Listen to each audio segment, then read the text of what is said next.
Hello all, and welcome to the third electrical safety webinar that we at Scanware have been holding for 2021. We've been running these non-commercial, free-to-attend electrical safety webinars, as many of you will be aware, for the past 12 months, pretty much at the start of the COVID period. We got together with friends, partners, colleagues, clients, typically authorities in electrical safety, and said, look, we need to pull together some content, an hour and 30 minutes. And so this is the third one for this year. I think we've had around 8,500 attendees across the webinar series, which has been excellent. The question could be raised: Scanware, the organization that I work for, is a global manufacturer and distributor of arc and flame protective clothing. So why are we running these webinars? The story behind it: 2018, I was in the US. I was with one of my colleagues there, formerly working in the medical corps for the US military. And the simple statement that he said to me was, Angus, I'll never take a life, but I will do everything that I can to save a life. And I thought, I think that gives the purpose to business today. And that's really where Scanware are on our saving lives mission. Many of you are familiar with the motto. If there's one thing that we can do that can affect the way someone works, particularly those working on or around live or potentially live electricity, then that's a success. I think someone putting on their gloves, for example, which would be a simple action that someone can do as a result of attending one of our electrical safety workshops. So I'm going to keep moving. Today, joining us, two excellent speakers with Kyle and Graham. They will make their own introductions in a few minutes. Just some quick ground rules, then if you move on. So yes, there will be a copy of the recording and the slides sent to every one of you that has attended, but also those that have registered but been unable to attend today. So slides and recordings will be circulated after this webinar today. There will be an automatic survey notification that you will receive afterwards. Really appreciate just spending a few seconds to put some input in there. Typically, the ratings we have is very high, but we are always really looking for criticisms, critiques, things that we can do to make the content ever more relevant to yourselves. And then there is a Q&A box on the bottom of your Zoom toolbar, and please feel free just to put your questions in there throughout the duration of the workshop, and we'll get those answered either throughout the webinar or at the end. There will be a live Q&A with Graham and Kyle to get these questions answered. So we'll keep moving. So this is the third of what we would say the 4 Ps of 2021. So we've already begun January predicting the arc flash hazard, where we were talking with our audience on the understanding of the risks that they're faced with and how they can understand in the absence of calculation, particularly. And as an organization, we spend a lot of time helping clients to understand what their risk actually is. The webinar that we had 2 months ago was talking about engineering out the risk, which of course, following the hierarchy of controls, is first and foremost. We're going to touch lightly on engineering out the risk today that Kyle's going to give us, and then we're going to be looking at good process and controls. And then 2 further webinars for later on in the year is good tools and equipment, and then also psychology, which is critical, human factors. You can have the best electrical safety program in the world, but if there isn't that culture of electrical safety, then it's worthless. So that's it from Angus, you'll be pleased to know. And we're going to roll on to the intros. Graham? Hi everyone, good day. Graham Hogg. I'm an electrical engineer. Worked across many sectors in many countries around the world. And I'm here today to share with you sort of my experiences on good processes and controls, and my passion for everything that is electrical safety. So with that, over to Kyle. Good morning, all. My name is Kyle Veugeler. I am a staff controls dev engineer with Tesla. Currently, I am what would be known as a gap filler in terms of what we're doing for expanding our automation into different industries, as well as what we're doing for some of our team inside of it.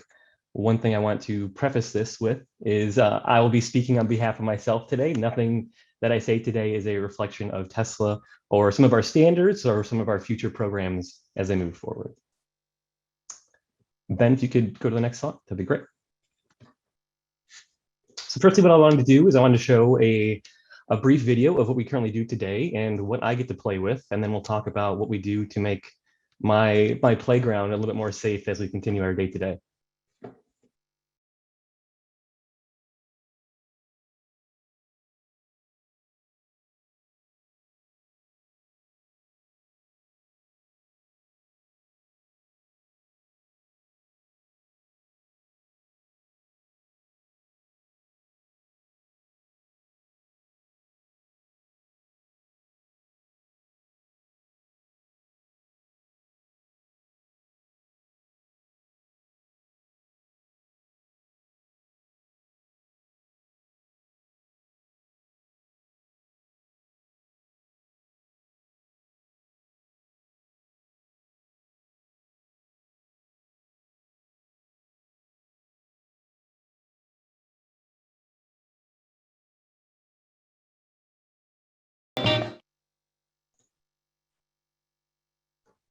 All right.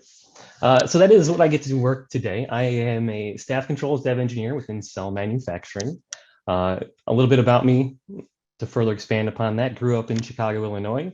I've been in industrial automation for the better part of a little over a decade now. Moved out to Detroit and worked for a company called ABB, where I was a designer of production lines. So I have experienced, unfortunately, arc flash events in the past. I have seen them in terms of what we need to do in terms of engineering and management in terms of cultural shifts moving forward.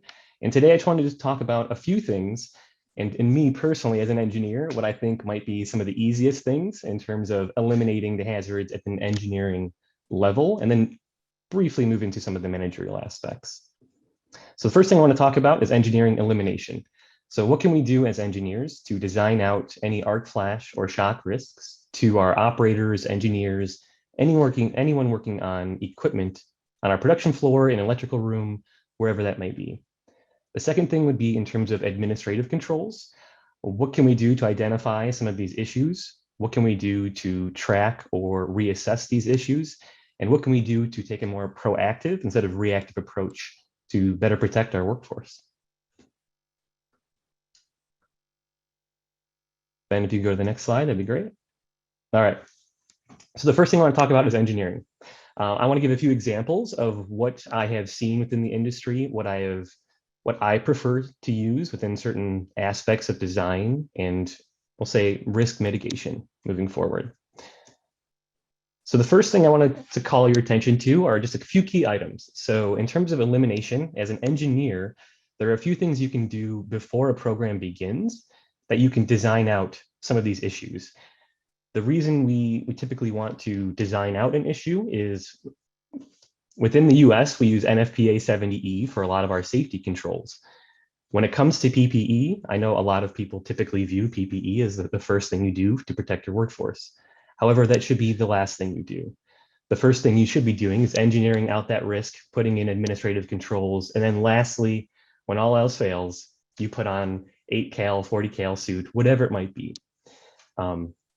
As an engineer, early on, if you can get the cultural shift to buy into some of these practices, you can really limit what your workforce might need to do on a day-to-day basis when it comes to putting on PPE, hot permit to work systems, whatever that might be. So a few of the key items I want to draw your attention to when it comes to engineering panels. The first thing that we have typically found, or I have typically found as things keep progressing within the industry, or something like this you see on the left side here is a sequester panel. It's the box off to the right of the two-door cabinet. What this allows us to do is allows us to bring 480 or 400 volts AC into a panel, and the primary on the disconnect is within the sequester panel. So typically within, let's say, the past 5 years, the disconnect flange would be on the right-hand door.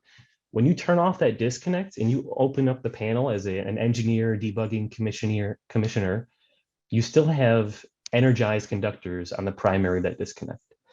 When it comes to the sequester panel, this protects that in behind a dead front or a bulkhead within a given panel. If you have space to do so, which is usually tight and you're getting the shoehorn out, if you have the space to do so, a sequester panel we find is a great aspect to protect our workforce. You don't have to worry about shock hazards, exposure, exposed conductors, your arc flash incident energy goes down significantly due to this. The second aspect is what we can do just to indicate to operators that when you turn off a disconnect, that the secondary on that feeder is actually truly de-energized. And I think Ben might be able to click a video here on what we have as an indicator. When AC voltage is detected, the red LEDs are lit. When the power is removed in the panel, the red LEDs go out. However, the lack of red LEDs does not necessarily mean the panel is de-energized and safe to work on. To operate the AVT, simply press the test button. At this point, the device is performing a self-test, verifying installation, checking for any AC or DC voltage on the system, phase to phase, phase to ground, on all phases. If the equipment has tested safe, then the devices provide a green light. If the test fails, the device gives a solid yellow caution light. In this case, we get a green light indicating that absence of voltage is confirmed. But what if you get a yellow caution light? Let's demonstrate this condition. We will press the button to activate the test. The device returns a yellow caution light, indicating that there was a problem with the test. This could be from residual voltage in the system or a disconnected sensor lead. In this case, there is still DC voltage in the system, illustrated by this cooling fan still turning. Once the fan stops turning, we can try the test again. This time we get the green light, which means that the AVT has verified the absence of voltage in the equipment. But what if the AVT is not installed correctly? For example, if one of the sensor leads is not connected to the power conductors. To illustrate this condition, we will break the sensor connection on line 1. You will notice that L1 on the indicator is not lit. When we push the button to test the system, we receive a yellow caution light, which tells us that there was a problem.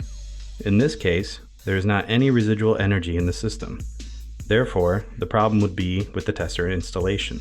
The VeriSafe absence of voltage tester minimizes risks to workers and reduces the time and complexity of performing absence of voltage testing. Yeah, so I just briefly wanted to flag that to the team, as this is an additional layer that we can put within a panel so that an operator, before opening a panel, is aware that it's de-energized within the panel. Now, it is still common practice that when an operator does open up said panel and begins work, we still have a check for energy or lack of de-energization with the system with a verify, check, verify system. This is something that we typically put as a second layer before opening up a panel.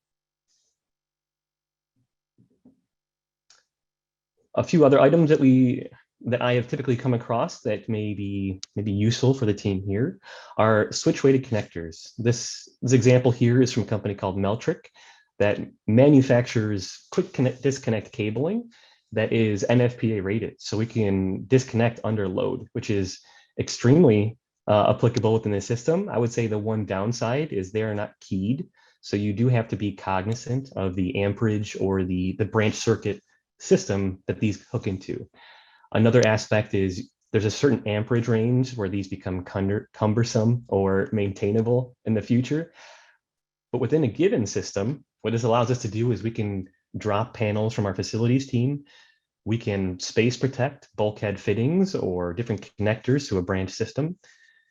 Say a piece of equipment comes in one day and we're waiting for a parallel operation, whatever it might be. You can plug that, cap that, whatever it might be. When the equipment comes into your facility, you can quickly hook these up and begin your lockout tagout procedure, whatever it might be. But we don't have to get a permit to work to go to the electrical room. We don't have to petition facilities to drop a feed from the bus bar. A lot of the system you can prepare, and A, it expedites commissioning, B, it protects our engineers and workforce. The nice thing about these different Meltrick connectors is they are lockout tagout provisions. So there is a portion on the top where you can put a lockout tagout lock. You can disconnect them under load. So they are self-retaining. When you disconnect them, the arc flash event might happen within the given system of the sealed grommet. Then you quickly turn them, disconnect, and proceed on. Another aspect that I think is commonly overlooked within engineering and what you can do to reduce incident energies within a given system is fusing coordination. So this can be done within your panel design on making sure you don't have a 200 amp system feeding a 400 amp downstream. When it comes to your arc flash and your IEEE calculation for the incident energy, those things drastically change. They can take you from a 1 cal environment to a 42 cal panel or exposure for your workforce just by not having the correct type of fuse or the correct fuse coordination and architecture. This can be given within a given facility assessment or a panel assessment as it moves forward. Another aspect I want to call to your attention that I am quickly seeing within the industry being adopted is voltage segregation and the manner in which we build our panels. Early on, it is hard to get a culture to shift to some of these, we'll say, safety aspects early on and justifying cost or whatever it might be for the design of a panel. But now we are seeing this become the baseline within, I would say, OEM automotive industry. The first thing I want to draw your attention to on the left side is a sub-panel on voltage segregation. What do we do this and why it might be? So the first thing is per NFPA 70 and 70E, anything below 50 volts does not pose a significant arc flash hazard or risk. That said, within a given system, if you're able to segregate your 24 volts, 5 volt, and 12 volts DC in its own given panel, you can have an operator open that panel without an interlocked door. Let's say they want to commission a PLC, look at it, whatever it might be. You don't have to don your PPE or your suit. But at the same time, on the right door, you can have that interlock with a disconnect that might be 400, 480, 575 volt branch circuit protection and DC power supplies moving forward. So this allows you as an operator and a commissioning engineer to open up a door, look at your PLCs, look at LEDs, plug in an RJ45, do any of your commissioning, but at the same time, you're still protecting your operator from the higher arc flash risks, given anything of the 120, 400, 480 volt nature. On the right side here, I also call off door interlocks. We'll have a poll at the very end of this, but typically the baseline would be a mechanical interlock with your disconnect. So as you can see here on the right side in this red portion, we have a flange disconnect system that maybe goes to a bowed-in cable or a through door system, whatever it might be. They would be interlocked to the disconnect so that an operator cannot open up the 480 door in this case while the disconnect is on. That is just strictly to limit the exposure for shock and arc flash to an operator. With that said, on the below 50 volts, the DC door, that is not interlocked to the disconnect. You can open up that freely. You still have to worry about shock risk in terms of, we'll say, IEC standards for finger safe protectors, whatever it might be on terminal blocks, given the different systems. But it allows your operator to not put on an 8 cal, 40 cal suit. And quickly here, I'll let Ben kind of fire the poll in terms of, we typically have a mechanical interlock system, but given a substation level, you can go into an electronic or electric door locking system. So hello everyone, just about to launch a poll now. You should see it come up on your screen in a second. So are you familiar with electric or electronic door interlocking systems? So answer either yes, I am familiar, we use. Yes, I am familiar, but we do not use, or no, I am not familiar. I'll just give that another 5 to 10 seconds and then I'll pass back to Kyle to review the results and discuss. So 5, 4, 3, 2, 1. And there we go. Back to you, Kyle. Okay, so there's a somewhat healthy spread. I'm surprised. I think a lot of the do we typically use this system is somewhat predicated upon your industry and the voltage in which you work. And I'll let Graham speak to this a little bit more as he goes into substation electrical rooms. Typically within industrial automation, at least for automotive, food and beverage, aerospace, which is my background, a lot of those systems, we would typically stop at 600 volts. We do still deal with your medium voltage systems, but it is very rare in a one-off basis. And then that's when I think you would typically see electric door interlocking systems. Okay, another thing here I wanted to draw to everyone's attention. One of these is very commonly used. One of them is not used as much, but it's a $2 part, so everyone overlooks it. So the first one is that $2 part, door stops. I want to speak to an example in my past history. I was outdoors in the middle of North Dakota as a field service technician at one point in time. I had a panel door open in an AC system. The panel did not have a door interlocking stop. Within the given system, while you're outdoors, the wind can blow a door shut. If you are commissioning or working on a different system and a door shuts on you and pushes you into a panel, I think it's fair to understand the risks that that involves. Now that's just an outdoor example, but indoors, that can be anyone. If you have a tight working environment and a panel door is open, sometimes those walkways are just threading the needle of the 42, 48-inch arc flash working space requirements. So turning around a corner and there's a door there, sometimes you can push it, whatever it might be, but there's someone behind that working in a panel. That's one thing I wanted to posit to the team and see if you can adopt that within your given industries or personnel. It is a $2 part, whatever it might be, but it really does protect your operator from inadvertent push into live, hopefully not live, but energized systems. The second one, I've really seen a lot of adoption over the past decade. It is just protective coverings. Now, this does not protect you from arc flash. It is mainly for shock risk. If an arc flash event were to happen, even if the doors are shut, it's going to blow that door wide open unless you have more of an exhaust manifold abatement system on the back end. The Lexan covery is meant for inadvertent ground fault or poking and prodding when an operator or engineer is commissioning a system. So typically what you would see is a Lexan cover mounted off of, say, floating studs and wing nuts that is non-conductive. So an operator can check a visual inspection of, let's say, lugs on the primary and secondary of the feeder, but at the same time, it is behind that from finger protection, typically seen on transformer terminals, whatever it might be as well. Off to the right here, I call off some armor jacketed cabling.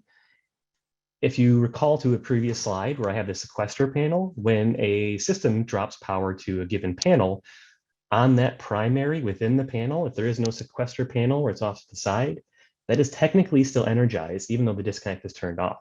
That is only affecting your downstream system. This armored cabling, it's orange, which is somewhat of a requirement of UL 508A, that just denotes to an operator, hey, this feed here is energized, even though the disconnect is off. Secondly, it protects it to, say you've got TPE wiring, whatever it might be. This gives you an additional layer from abrasion, cut, whatever it might be.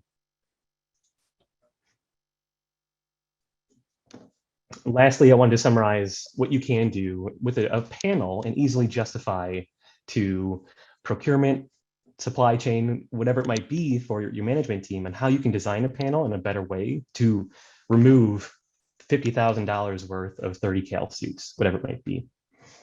The first thing is buying a panel or a separate panel where we segregate your voltage. This allows your engineering and operator workforce to jump into an AC system on the orange side here. If you have a permit to work, whatever, we can actually talk about that a little bit later with Graham. But the 50-volt side is typically where you would see your PLC, your IO terminals, any of your LED indicators, your communications switches, things that you use on a day-to-day of commissioning, debug, and ramp of a production line. It's easily accessible for your employee. You don't have to don PPE in most cases. You segregate that with an internal bulkhead wall. So you can either buy a panel, it's two pieces, they mate together. You just put a 2-inch knockout and a nice protective system, or you can buy a single panel and install an actual bulkhead connector. And then here off to the right, I show a modified version of a sequester panel that just goes down to the bottom plinth of the panel. Over to the right here, I also have some commentary on where your main disconnect and PLC might typically live within a given system. And a little bit later, I'll talk about how you can justify this to some managerial aspects and how you can make your case to others.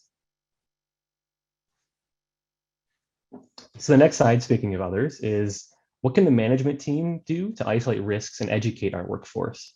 I think this is paramount in most cases. Engineering is the first step for sure. The second step is, okay, how can we educate our workforce and how can we keep on that? And one thing I saw here in the questions is, what is LOTO? So LOTO is lockout tagout. It is a typical procedure that you would use for anything in terms of locking out electrical, pneumatic, hydraulic, gravity systems. For this discussion today, we'll talk about electrical lockout tagout. So the first thing here in terms of what can management do to eliminate some of the risks is, I want to first talk about assessing your workplace. I think that's the first thing you really have to do is in order of solving any problem. You have to identify your problem, you have to prioritize, you have to assign and then close out and then close that feedback loop moving forward. The first thing is consider your time. In terms of time, typically at different industries, it does vary. I am in a different setting today where time is something that really inspires me and motivates me, is a reason why I kind of went to my current employer. I love the fast-paced environment moving forward. So one thing to keep in mind is your timeline expedited? This can lead to commonly complacency and oversight. And if a given program was sold as 52 weeks for deployment, the customer comes back to you and says, hey, I want this in 26 weeks. Let's do this. What do we need to do? We need to reassess. We need to consider maybe parallel works instead of staggered works. That can be a daunting task early on, but it has to be done. You have to consider your timing involved. The next step is identify your scope. Identifying your known unknowns and hoping your unknown unknowns are small when it comes to a given problem. Key aspects there are, is the site layout defined? In a given environment, that can change. It can be like chasing ghosts at times. And is your team informed on who to contact? So in the event of a safety incident, in the event of a safety question for interlocks, say you have a programmer that wants to begin a trial run for a system, understanding the safety interlocks, they can reach out to that person. They don't have to wait for the next day to ask when they show up. Another aspect is, will this scope change? Depends on your industry, depends on the current company you are with, but things do change. It's the baseline of industrial automation. The process will change. We will get positive with questions in terms of, oh, I think we should do it this way. I think we should iterate upon this. And how do you compensate for that? Another thing is somewhat related to that is complexity. Identifying and understanding the complexity of your system is important early on. It could be as simple as, I just have a 60 amp luminaire lighting circuit, or I have some 4,000 volt medium voltage switchgear that is doing 1,200 amp drops, and I've got, say, 40 of them.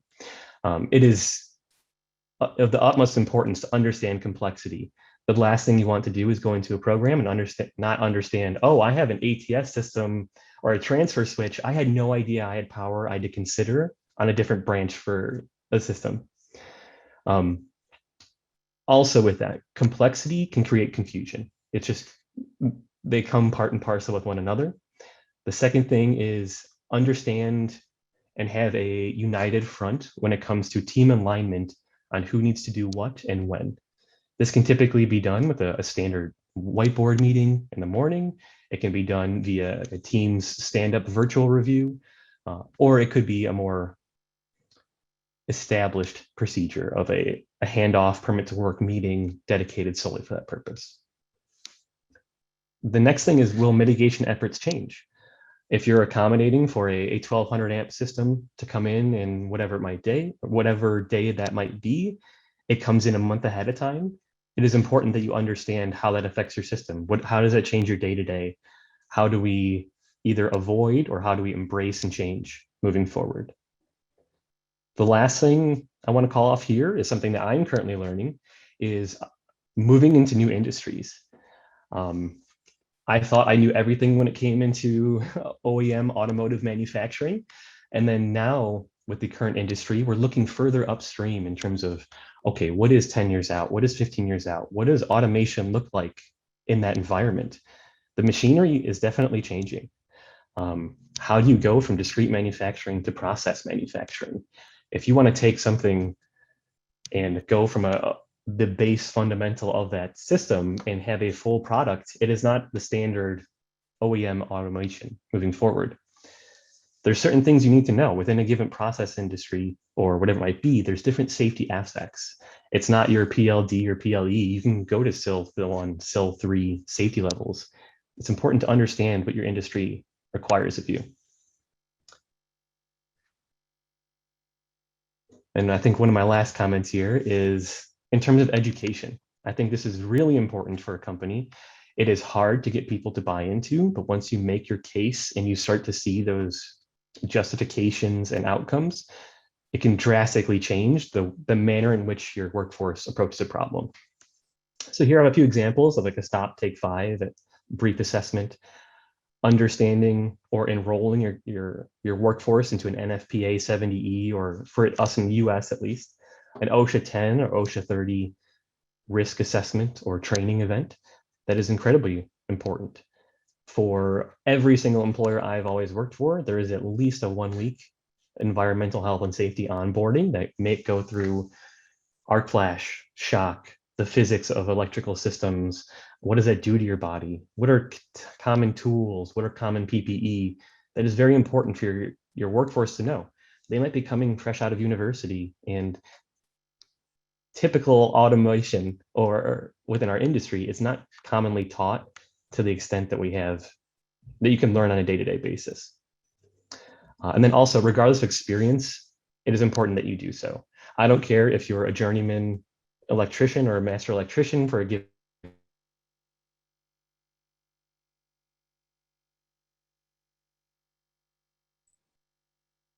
We just lost Kyle for a second.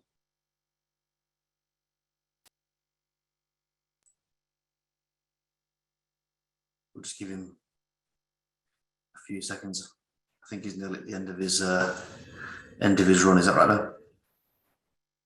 Yeah, I believe this might be the last slide of Kyle's. He's timed it well. Just give it a few seconds.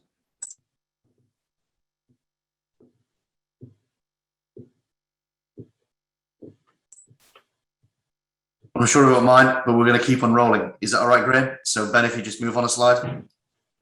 Oh no, there was one more story after this. We'll just give him 10, 15 seconds, because I think if he joins back on. Is there any quick questions in the Q&A we can quickly answer in the meantime? Some come through.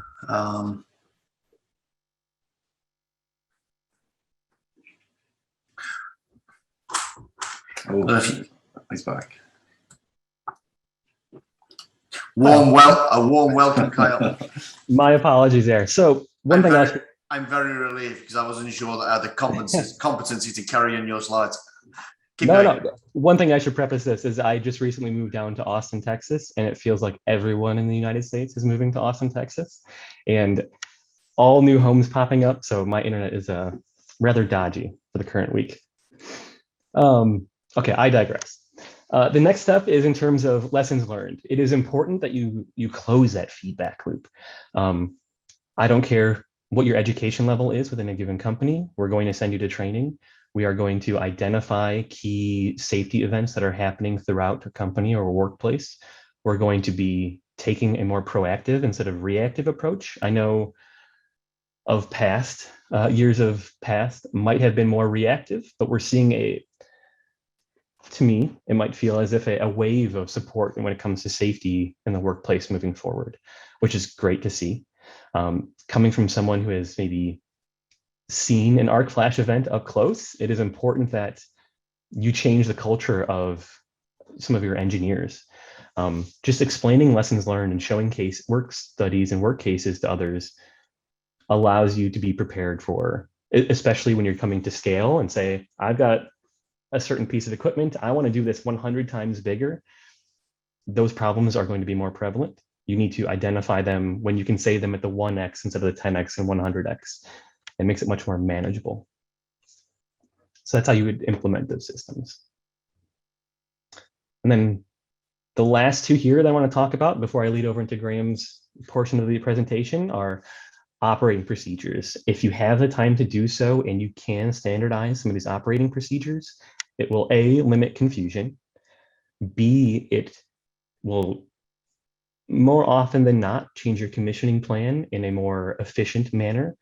You can look at a placard, understand here, and this is an ECPL or energized control system, energized control power lockout system that depicts on a given piece of machinery, if you lock out a certain piece of machinery, you can do this for a given task. If I want to do, let's say, debug for a robot, you lock out the safety door for the system. If you want to do full maintenance on a VFD, you have to lock out upstream on those systems. This placard can typically guide to your trades team, to your workforce in general, what you can do to properly lock out a system. This is typically created with EHS working with an engineer on that system. They understand the controls for safety. They understand the electrical hardware and safety. They also understand pinch points and other gravity systems. Lastly, I think that is important, that is gaining traction, but I still would like it to move forward further than it is today, is competency, or at least assessing competency. When a new employee hires in, there's a lot going on when it comes to onboarding. Assessing what key engineers or tradesmen can do or should be doing or are competent in doing so is important. The last thing you want to do is have an associate PLC programmer doing medium voltage switchgear work, trying to get a system turned on. Understanding what your workforce can do, informing them what they should be doing. I know when time is tight, you might have a programmer that's like, okay, I got to get it running. I got to get it up and going. We're about to have someone walk the line and take a look at this. It is important they know I need to hand off to my electrical team at a certain point in time. Speaking of competency, I'll hand it off to Graham, and I'll be answering some questions a little bit later on. Absolutely fantastic, Kyle. Thank you very much. Hi, everyone. Graham Hogg. I'm here to share some of my experiences, more from a sort of administrative controls point of view, and to go through safety rules, competency assessments, and a few more things we can do to keep our workforces safe. But first of all, we're going to play a video which shows what happens when none of this is in place and things go wrong.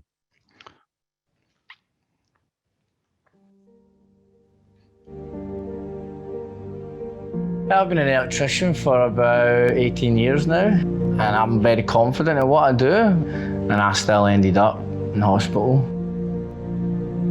I've got up that day, the standard day, no thinking anything of it. I says, like, I'll bounce in and do that power quality assessment we had to do. I'd assessed the work to be done live, and I was very confident of what had to get done. It was possible to do it live. All I need to do is clip on these 4 crocodile clips, which isn't a hard task, you know what I mean? I can see the buzz bar. I've clipped on the first one, and then I've went to clip on the second one. And as soon as I've touched it, it's just went, just white, yellow flashed, you know what I mean, in my face, and just a really disgusting noise. I wasn't unconscious, but I sort of realised what had happened, and I could just smell it, all my hair burnt, my skin was all burning, and I could see all my clothes were burnt and things, my skin was hanging off and that, and I was just all black.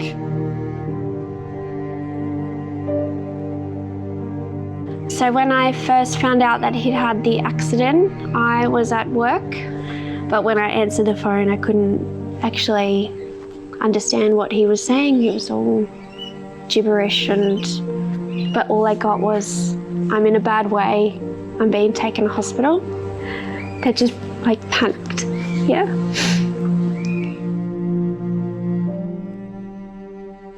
In Mark's case, while he was working in the switchboard, as a result of attempting to pull off 2 pieces of insulation, he exposed the risk of 2 separate electrical phases. In bridging that out with his screwdriver, he's created a large arc flash with high fault current available inside the switchboard, which resulted in a large fireball which burnt Mark considerably.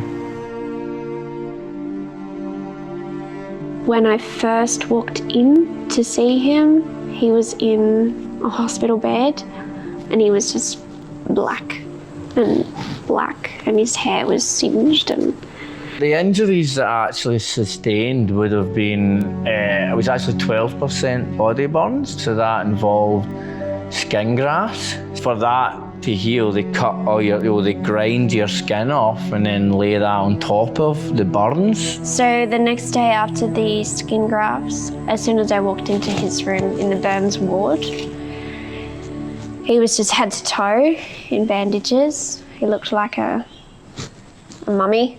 I think that's when it hit me.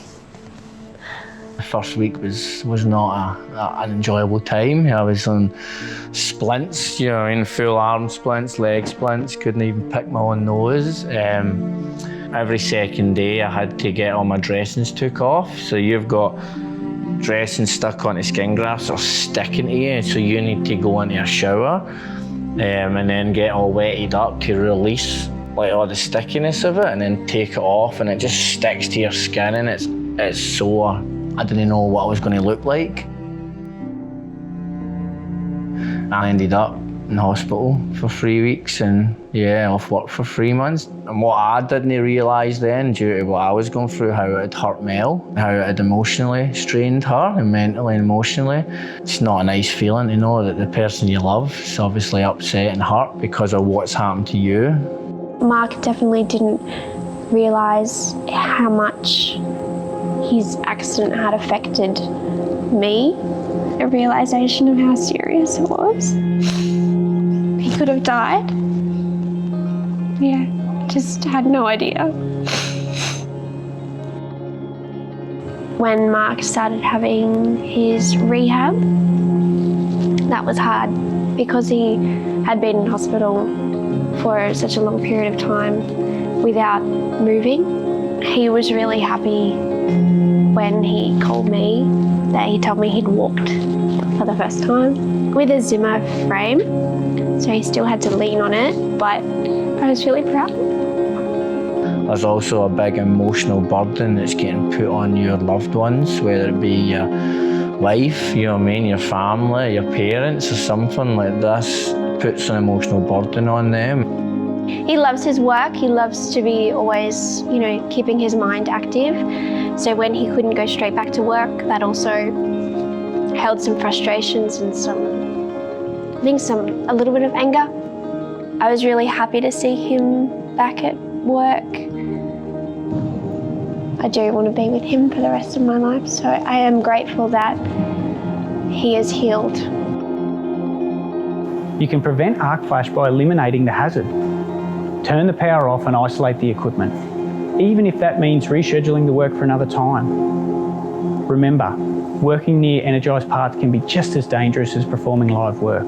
Arc flash risk isn't just limited to large switchboards. They can also occur in smaller switchboards, electrical supply pillars, and even large electrical equipment. So plan your work and always follow your safe working procedures.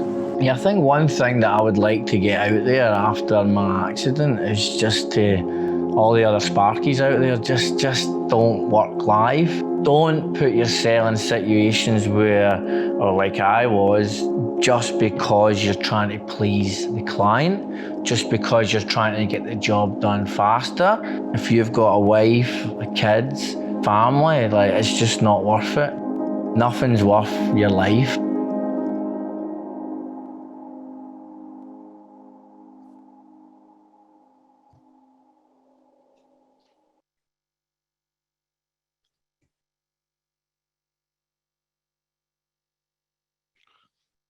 So yeah, pretty powerful video there, and it's my opinion these incidents just should not happen. So many failures there: management, policies, procedures, pressure, time, lots of things. Carl previously went over as well. Everything failed Mark, and it's not just Mark who's hurt; it's everybody around him, companies, loved ones, children. These incidents take so long to recover from. And all of us within the industry, we just need to stop them happening. Next slide, please, Ben. So yeah, so where do we start? Here in the UK, a lot of companies, we have electrical safety rules. Sometimes they may be called high voltage safety rules, sometimes the low voltage and high voltage safety rules. The text is just a header from my own company's safety rules. But these safety rules kind of lay out the sort of safety path we need to follow, the rules, the policies, the procedures, and within any company, anybody working on your facility has to be trained in these rules and made aware of the rules and the differences within industry between system to system. They also go through the responsibilities for certain people, for certain equipment, the appointments and authorization levels, the documentation that needs to be followed within any facility for any electrical system. And the rules have to be mandatory and they just have to be adhered to. Next slide, please, Ben.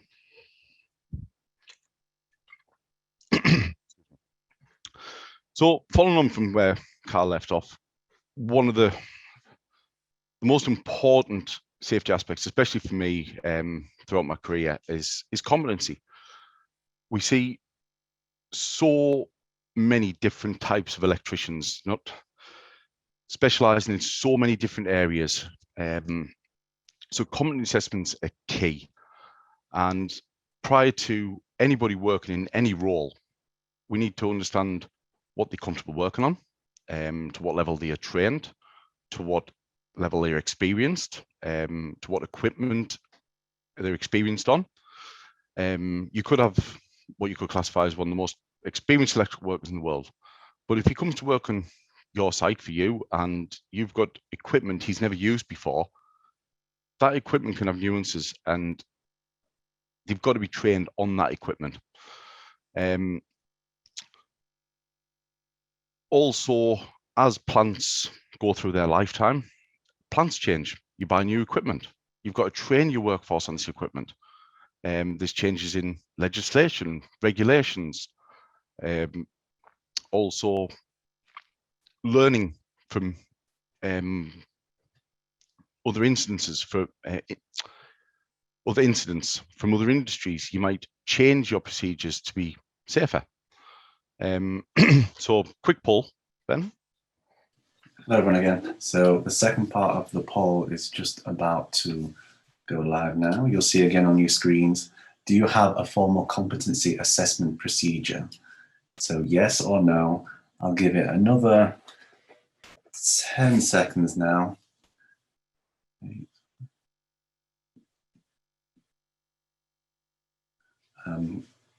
Quite balanced and quite favoured.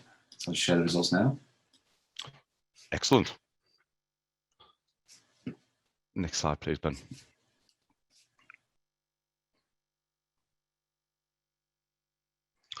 So when it comes to competency assessments, I've worked with companies that do go to certain levels within competency assessments. It's about documenting those assessments, and you might have certain levels of authorization: competent person, authorized person, senior authorized person, authorizing engineer within your companies. And those competencies have to be documented. And this is just an example of an authorization certificate going through what an individual is has been assessed to work on, and at what level. You might have overhead lines, you might have underground services, you might have substations, and different voltage levels, your LVs, your 33s, your 11 kVs, your 132s, so on and so forth. And are these people, I don't know, for instance, they might be very experienced in using sort of fixed pattern switchgear, but they might not be used to withdrawable switchgear.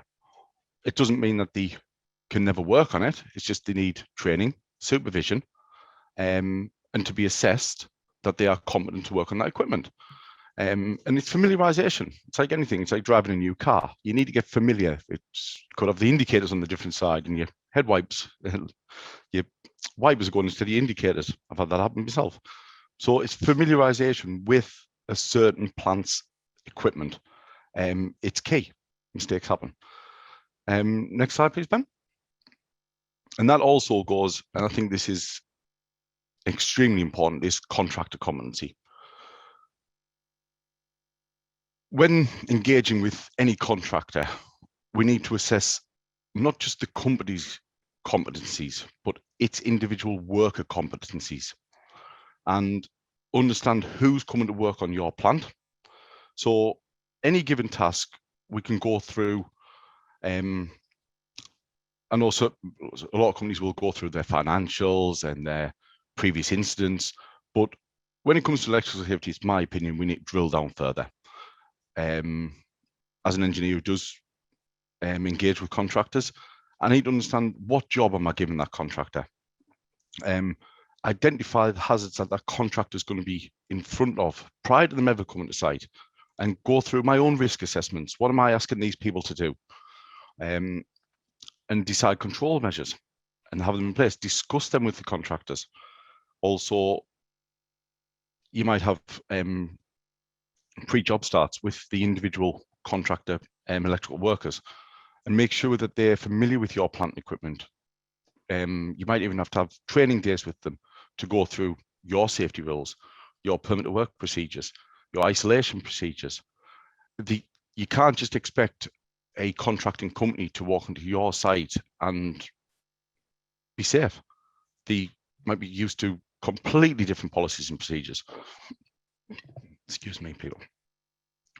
And then also we need to go through and we need to monitor their work and make sure that day to day they are still adhering to your safe working practices.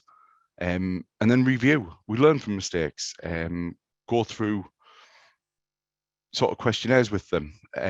Was everything satisfactory from their point of view? Can we learn from them? Next slide, please, Ben. Another, well, it's a personal gripe I have, is effective labeling. Even within one, it can be one plant. You can go from switch room to switch room, and depending on where they bought the switchgear from or the control panels, labels are totally different. Having effective labeling throughout your plant simplifies things. It makes the hazard awareness so much easier to identify. So having consistency between your signage it's such a simple but easy win for me. Also, if you look all across the bottom of the left-hand side, some different ones that you might see within, even on the same panel. But then we look at the right-hand side and simplifying things. This was a label I came across for just an arc flash warning label, but the company had even gone down to the level of showing what PPE those persons as a visual indicator should be putting on for that individual panel. And it just makes it so much simpler and quicker to identify what we need to be wearing or what we need to be doing, the tools and equipment. As I say, it's just such an easy win. Next slide, please, Ben. Moving on to sort of management intervals. As soon as a piece of equipment is installed, it starts to deteriorate. And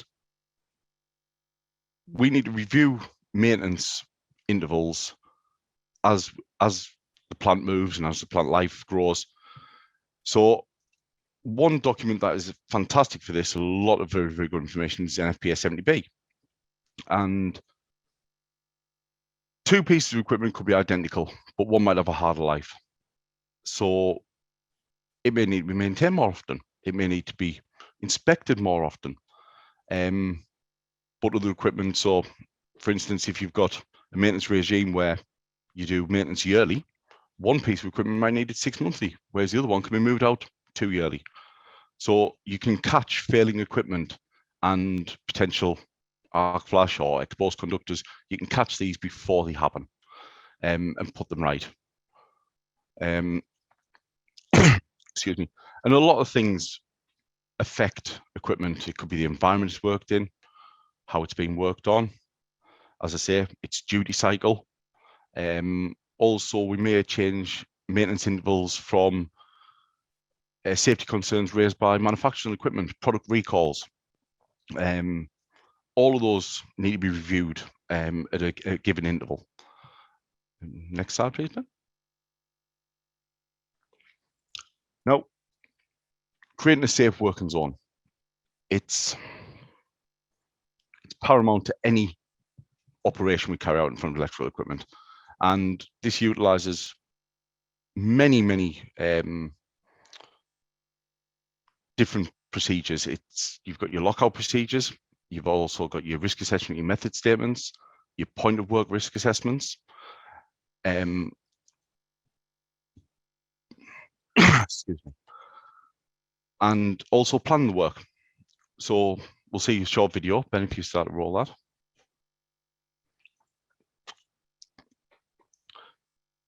And what you'll see in this video is that's an 11 kV board. It has an available intensity of around about, I think it was 6.2 or 6.3 calories. And the work task was actually to drop out a circuit from one of the circuit breakers. We'd already rolled through the job safety briefing. We'd done our point of work risk assessment, lockout and tagout was already in place. And we've already proved absence of voltage with the onboard absence of voltage indicators. However, there's still a requirement to prove dead at the point of work. And this is what's happening here.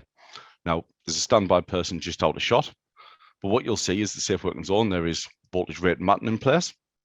There is safety barriers demarcating the arc flash boundary. The right tools and equipment are in place for proving dead, non-conductive tools, and the PPE. So also you will see, looking across the board, you will see there's many danger and caution notices in place, and then the circuits that are remaining live have got additional warning labels on to make it easy to identify that you are, to aid identification that you are working on the right piece of equipment.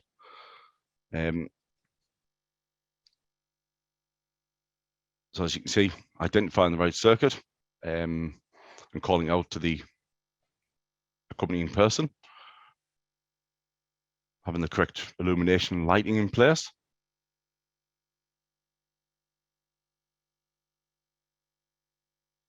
Extremely heavy door.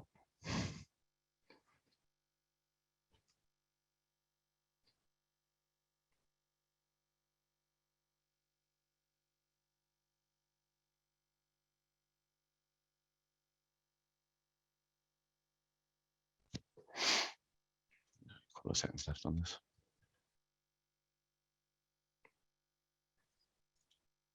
So as you can see, exposing, now putting voltage rated gloves on in place, ready to prove absence of voltage at the point of work and establish an electrical safe working condition. I see comments in the chat about working alone. This isn't alone work and the accompanying person is beyond the boundaries.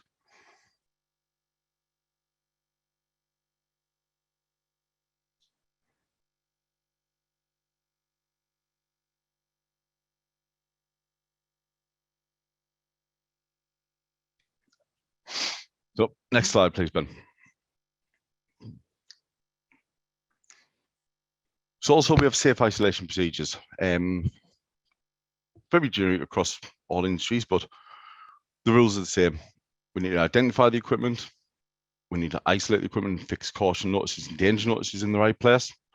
We need to prove dead and sometimes apply circuit main earths, depending on the equipment that we are working on. Issue permits to work once that's done. And never forget, always confirmed at the point of work. And this might be done many times. If you leave a piece of work to go for a cup of tea or anything like that, it's paramount we always prove dead when we go back to it. Things can change throughout the day, and then undertake the work. So next slide, please, Ben. Switching schedules. A very important piece of equipment, especially around high voltage switch gear, is to have a documented and reviewed switching schedule to make sure you're switching the right piece of equipment. And these are done by authorized and experienced people. Also, when you put together a switching schedule, it's always good to walk through that as a dry run. To make sure and do that with another authorized person or senior authorized person to ensure you've picked up everything and you've identified all sources of energy. You are locking out everything that needs to be locked out in the right places. Next slide, please, Ben. So the switching schedule should also contain a lot of information. The purpose of the work to be done, the equipment and sequence of the operation that you're going to do, the name of the authorized person that is carrying out the work, also the name of the authorized person that has reviewed the switching schedule, date and time as well, all the locations of each piece of switchgear. Excuse me. The reason for the operation as well. Also, any items that you're going to be using, keys, locks, signs, and any special instructions that are required. Next slide, please, Ben. So, very, very simple example of a switching schedule. And what is the purpose? To prepare number one, medium voltage motor circuit to change the motor out. And it just goes through very simply, the location is the plastic plant, 11 kV switchboard A, what the circuit is, number 1 MV motor, and what the action is. You're going to open a circuit breaker.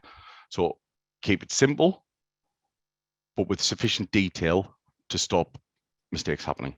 And then at the side, comments, and also that a tick box system where you'll sign and date to say that that action's been required.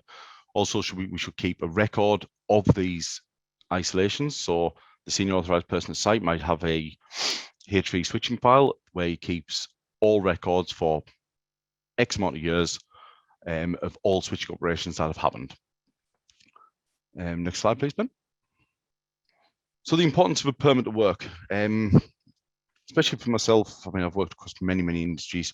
A permit to work it's more than just a piece of paper. For me, once that's issued, it's a stage gate that states other people have reviewed the work I'm going to be doing, method statements, risk assessments, and it kind of gives me a comfort level that other people have checked what I'm going to be doing as well. So it gives written permission to carry out a task. It ensures every aspect of the work is done. It captures SIMOPs, other things that are going on in the area that you might not be aware of. So it puts risk assessments and method statements into action. It communicates other health and safety information about the site, as I said, simultaneous operations. It provides a procedure as well to return the plant or equipment back into operation upon completion of the work. So it's a handover document as well. So if an electrical worker has completed a task, it hands it back over to either an operations person, or it could be handed back over to a client, and it gives that stage gate for the client or operations to come and check that everything's been put back into a safe working condition and it's okay to re-energize or restart. Also, it's a good means of communication. So every permit can be displayed on board so everybody knows what everybody's doing, and it's a written record of what's happened. Next slide, please, Ben. Which moves on to the point of work risk assessment. Very similar to what NFPA 70 has as the job briefing, but a point of work risk assessment, especially here in the UK, is used quite widely. But sometimes they can be too generic, especially for electrical work. Your point of work risk assessment is that last safety gate for any worker to assess on that particular time the safety status of any given activity. And it's that last stop gate to make a decision whether to carry on with the work or to stop, or put any additional control measures in place to make it safe. And these can be adapted for anything, but it's paramount that they are relevant to the work task that's going to happen. So if you're using them for electrical work, make them relevant to electrical work. If you're using them for mechanical work, make them relevant to mechanical work. If you're using them for lifting operations, make them relevant for lifting operations. It doesn't have, it's very difficult to make one size fits all with these things.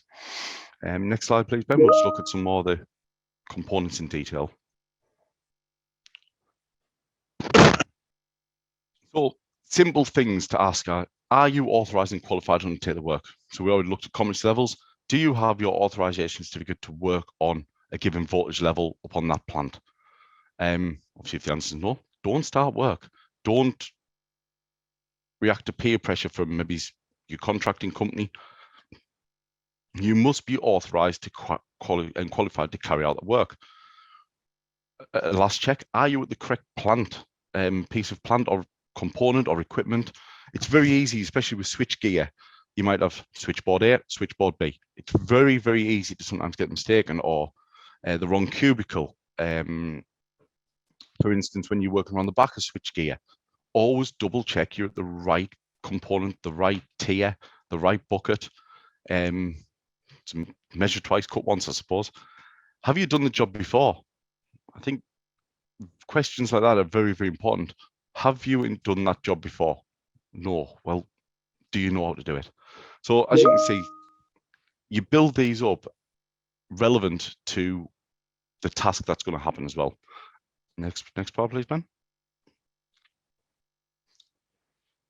Part 2, think. So have a stop and think. Other things that could happen. Is there any other hazards in the area that you need to be aware of? Say if you work on feeder pillars, there could be moving traffic. You need to put additional barriers in place. Adverse weather, a very, very important one, especially for electrical work. If you're opening things outside and the weather forecast predicts lightning storms or heavy rain, make sure you've got cover in place or wait for a sunny day if you can. Next slide, please, Ben.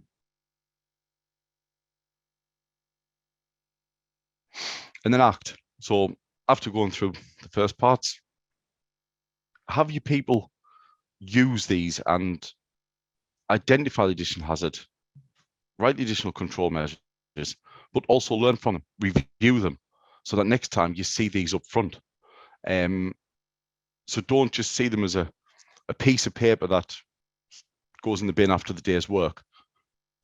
Pull them in, have the safety team review them, have the engineers review them, people who are engaging with contractors or technicians, and put together a file. Like it could be a monthly, a 3-monthly thing that you might see a common hazard identified where it could be mitigated another way. So review them, learn from them. Next slide, please, Ben. So next up, but thank you all for attending, and I hope what I had to say was of some use. Graham, that was excellent. Really appreciate that, and Kyle. And a lot of content to take in, and as we've made it clear, the recordings and the web slides will be circulated around for everyone to review in their own time. We've received quite a stack of questions coming in, so if it's all right, I'm going to just get stuck right into these now. And there's quite a lot to there's quite a lot to cover. I'm trying to think which ones to pick in. One of the questions come through, Graham, just seeing as where you left off. How can we ensure that a POWRA document is not just becoming a tick box exercise? Auditing.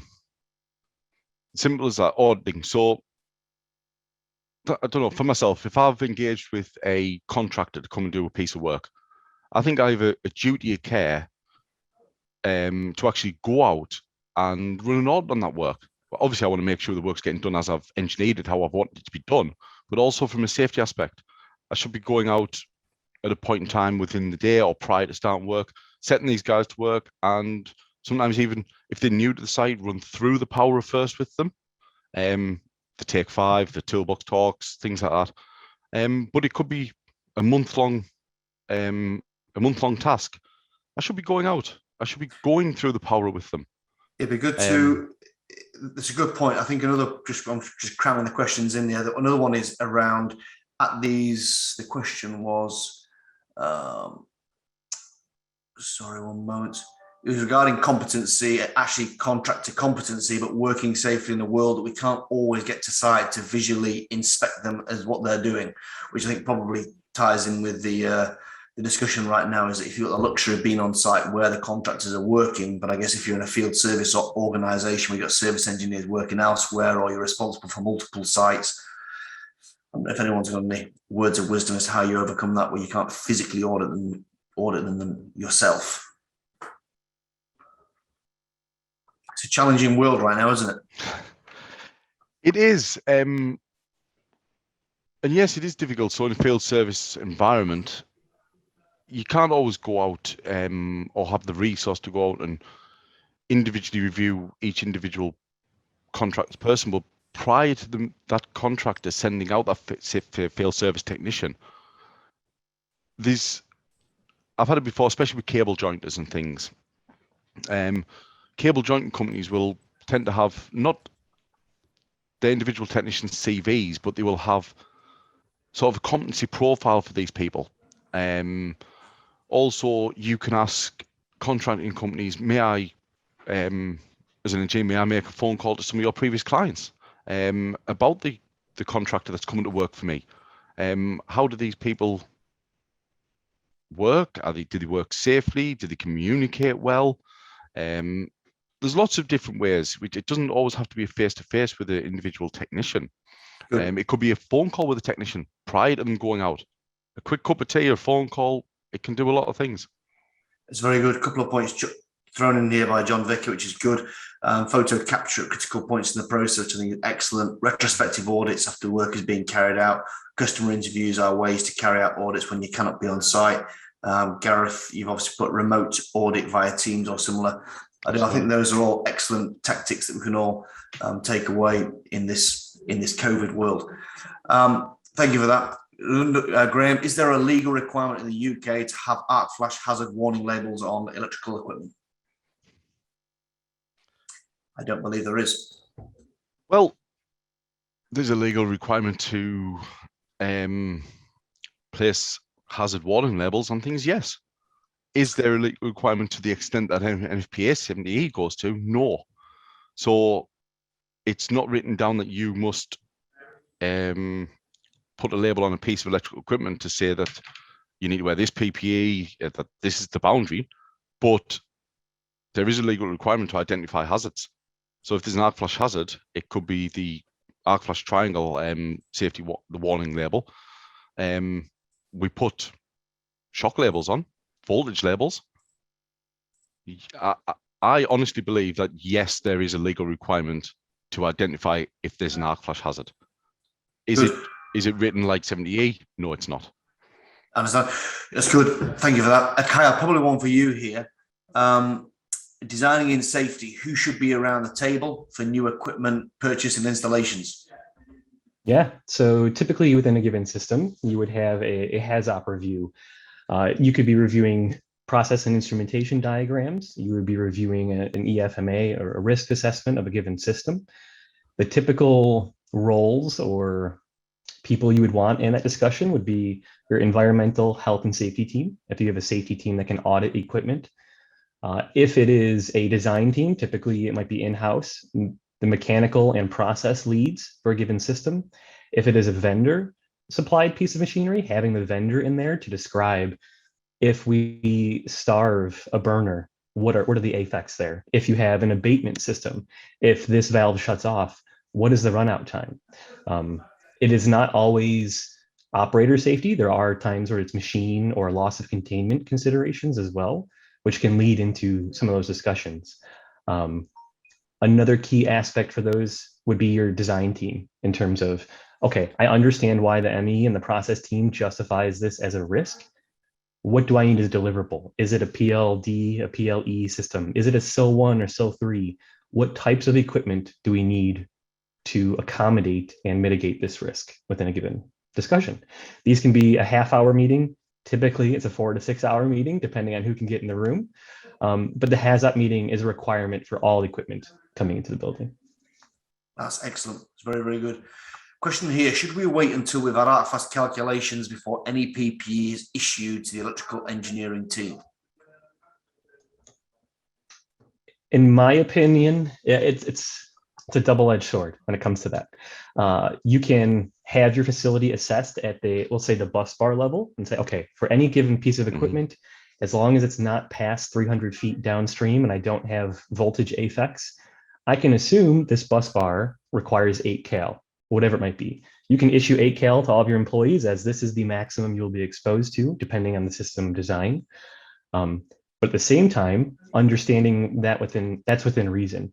If there is an assumption made on an engineering or administrative level that, okay, we want to use an 8-calorie suit for all of our employers, that is what we want to issue as a baseline, making sure your facility isn't designed at 40 or 60 cal where you have to put on the full moon suit, whatever it might be.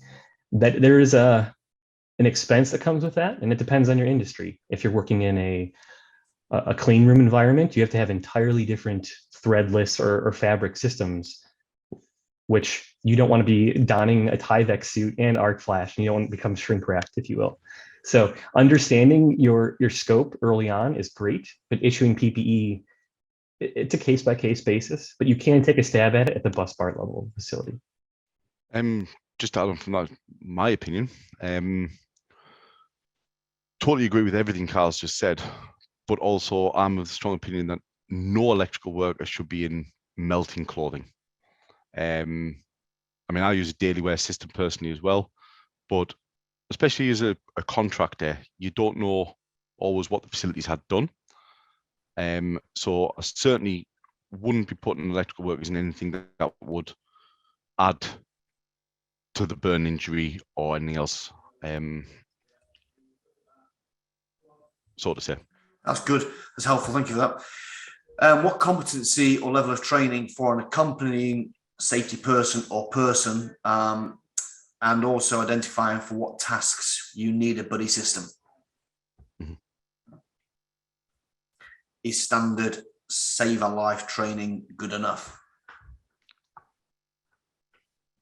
This depends on the industry and the employer, I would say. So the first thing you want to do is have a healthy discussion or training, mandatory training for any of your new employees.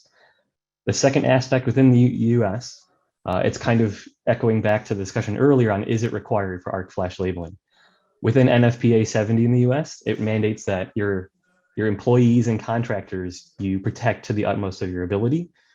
And you should be aware of 70E, which requires arc flash. So there's always a question of, okay, you have to be aware of this and protect them based on that. The second aspect is in terms of an internal safety team that can assess your employees. Oftentimes, based on the scale of your company, you might need a dedicated team to maintain training, onboarding, and assessment of your employees, and a cyclical or reoccurring cadence at which you assess your employees. I think that's also very important to a system. Those safety team members are typically nominated based on their skill set, based on their industry knowledge, and the ability to assess others and either create a test, create a training event for any of your new hires. That's good. A couple of questions I'm going to bolt together here. So one of them from Aaron is, what is the best course of action where a site owner does not take up the recommendations to improve electrical safety on their site where you carry out O&M activities? And the same one here, what do you recommend I do to raise the awareness of arc flash? We tell management there is an arc flash risk. We've had minor burns and burnt equipment, but nothing major. So the business doesn't perceive it as a serious risk. The first thing I would say is burns is not anything to shake your finger at. That is something that you came to work one day and you're leaving as a different person. I don't think that should be seen as something that should be glossed over. That is the hardest part typically in electrical safety, is getting the cultural buy-in or the adoption of a mentality of how you treat a controls regime. When it comes to a site or a customer that is not abiding by certain guidelines, it is a hard problem to solve. It's typically solved by just being transparent with your customer. If you go out there and you do not feel, you do a whiteboard meeting, a stand up, and you do a stop, take 5 or a pre-job risk assessment, and your engineer does not feel comfortable working on it, I fully support them. It is something that I have to address with the customer. My main goal is to make sure that that employee came to work that day and he goes home to his or her family or significant other as they came that morning. That's good. And Michael Hittell's put in there as to making them sign off and taking ownership for the decisions that they're taking, which is good. I think we're pushed against the time here. Is there a standard template for electrical POWRA? I guess that's probably a little bit case by case, is it, Graham? But for POWRA, yeah, I've never seen a standard template. But the job briefing is a standard template within 70E, and it's a fantastic starting point. Good. We could probably do something to share some kind of template for people to use as a baseline if they needed to. Arc flash detection linked to the switchgear protection, is that considered elimination or engineering controls? Engineering controls. I would have thought so. Couple of questions have come in around the principle of how the door interlocking systems work. Yes, so there are two main theories of thought when it comes to those. There are electrical solenoid-based systems, which it depends on the rating of your HAZOP review. Is this solenoid rated for the safety of others? The second aspect is a physical mechanism. It could be a through door interlock from a turn lock or an isolation rated disconnect handle. It could be a flange disconnect with a Bowden cable or a physical mechanism.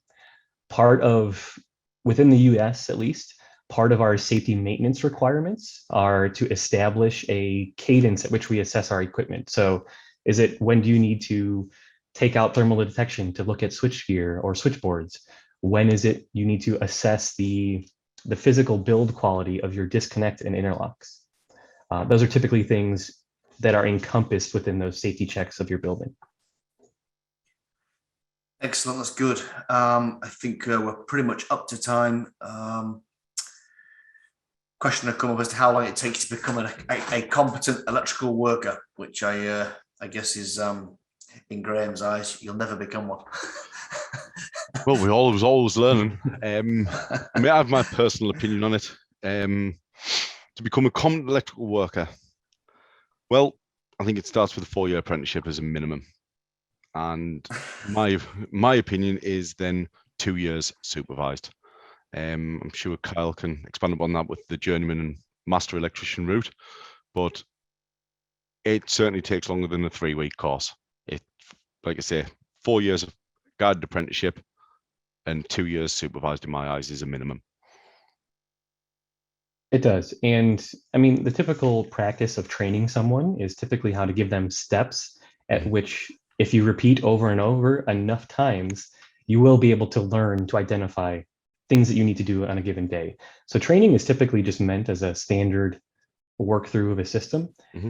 With an employee that maybe has 4 to 10 years experience, they're able to self-assess in certain cases, and they have that background of industry knowledge, lessons learned, which you typically cannot do within 3 weeks, and say, I feel confident understanding the industry. I know every single ramification for what we're deploying. That's good. Listen, Kyle and Graham, and to the audience, we need to close now. There's just one more slide, Ben, which is just a reiteration of, I think October time will be the next time that they will be playing the webinar again, which will be focusing on particularly tools and equipment. But we're always in a bit of a quandary as to whether these sessions should be 1 hour or 1 hour 30 minutes. And so again, any feedback you can give from the webinar I've had today will be excellent. But again, a virtual round of applause for Graham and Kyle, because I think it's been a really, really insightful and learning session. You can hear my clap, guys. Thank you all. I appreciate it. So good morning to you, Kyle. Have a good day from Austin. And Graham from the UK, thank you again for attending. And for all of you that have joined on, it's been a really engaging session. And the feedback and the comments and the chat has been excellent.